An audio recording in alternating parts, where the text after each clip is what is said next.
మనం కొండపై నుంచి చూస్తే నేచురల్ ఎంత అందంగా ఉందో చూడండి. ఎంట్రన్స్ లో గోపురం అయితే కొత్తగా కట్టారండి. చాలా చల్లగా ఉంది. ఇక్కడే ఉండాలనిపిస్తుంది. హాయ్ అండి, అందరికీ నమస్కారం. అందరూ ఎలా ఉన్నారండి? మేమైతే చాలా బాగున్నామండి. ఈ రోజు అయితే మన ఫ్యామిలీ మెంబర్స్ తో అందరం కలిసి సరదాగా శ్రీ శ్రీ తలుపులమ్మ తల్లి గుడికి అయితే వచ్చేసాం. వారి కోసం కొన్ని విశిష్ట విషయాలు అయితే మీతో పంచుకోవాలనుకుంటున్నానండి. మన ఆంధ్రప్రదేశ్ లో ప్రకృతి రమణీయతమైన ఉట్టిపడే పుణ్యక్షేత్రాలు కాకినాడ జిల్లా తుని మండలానికి సమీపంలో ఉన్న శ్రీ తలుపులమ్మ తల్లి లోయ 1 కొండల నడుమ పచ్చని ప్రకృతి ఒడిలో కొలువై ఉన్న ఈ అమ్మవారిని శ్రీ తలుపులమ్మ తల్లి అని అన్నారు. భక్తుల మనసులో తలుపులు అంటే కోరికలు కేవలం తలుచుకునే నెరవేర్చే తల్లి కాబట్టి కాలక్రమమే ఈమెకు తలుపులమ్మ తల్లి అనే పేరు వచ్చింది. లోయ అంటే 2 కొండల మధ్య ఉన్న లోయన వంటి ప్రదేశాల్లో అమ్మవారు పిలిచారు. స్థానికంగా లోయని లోవా అని పిలుస్తారు. అందుకే ఈ క్షేత్రాన్ని తలుపులమ్మ లోవా అని పేరు స్థిరపడింది. యుగంలో అజ్ఞాత మహర్షి ఈ ప్రాంతానికి వచ్చినప్పుడు సంధ్యావందనం చేసుకోవడానికి ఎక్కడ నీరు లభించలేదు. దాంతో ఆయన జగన్మాతను ప్రార్థించగా కొండలపై పాతాళగంగా పొంగి ప్రవహించింది. సంధ్యావందనం ముగించుకున్న అజ్ఞాతవాసులు భక్తుల్ని అనుగ్రహించడానికి ఇదే ప్రాంతంలో కొలే ఉండమని అమ్మవారిని వేడుకున్నాడు.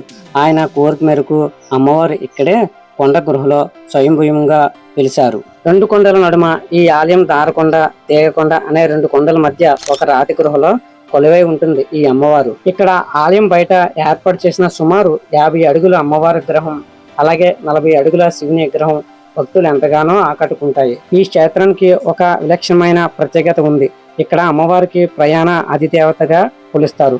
ఆంధ్రప్రదేశ్ లో ఎవరైనా కొత్త వాహనం, బైక్ గాని, కారు గాని, లారీ గాని, ట్రాక్టర్ గాని కొనుగోలు చేస్తే ముందుగా తలుపులమ్మ తల్లి అమ్మవారిని సన్నిధికి తీసుకొచ్చి బండి పూజ చేసుకుంటారు. ఇక్కడ ఆనవాయితీ. ఇలా పూజ చేస్తే ప్రయాణం ఎలాంటి ప్రమాదాలు జరగకుండా అమ్మవారు కంటికి రెప్పలా కాపాడుతుందని డ్రైవర్ల యజమానులు బలంగా నమ్ముతారు. ఆలయం పరిసరాల్లో రాళ్ళు, కొండలపై వాహనాలు నంబర్లు రాసి ఇక్కడ ఉండటం మనకు కనిపిస్తుంది.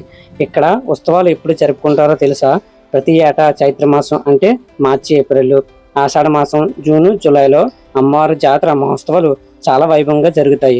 ఈ సమయంలో లక్షలాది మంది భక్తులు తరలి వస్తుంటారు. ఇక్కడికి రావడానికి చాలా మంది లొకేషన్ తెలియదని చాలా ఇబ్బంది పడుతుంటారు. కానీ ఎక్కడెక్కడి నుంచో రావాలన్నా సరే తుని రైల్వే స్టేషన్ నుంచి 8 కిలోమీటర్ల దూరం ఉంటుందండి. ఈ అమ్మవారిని దర్శించుకోవడానికి ఇదే మంచి లొకేషన్ అండి. వ్యూ అయితే చాలా బాగుంటుంది బయట నుంచి చూస్తే. ఈ టైం కాదు కానీ మంచి వర్షాకాలంలో క్లైమేట్ బాగున్న టైంలో వస్తే చాలా నేచురల్ గా చూడండి. వ్యూ అయితే మటు చాలా బాగుంది. మాకైతే మా ఫ్యామిలీ మెంబర్స్ పైనుంచి కింద చూస్తున్నారు కానీ చాలా భయంగా అనిపించింది. కొత్తగా వ్యూ చాలా నేచురల్ గా కనిపిస్తుంది కదా.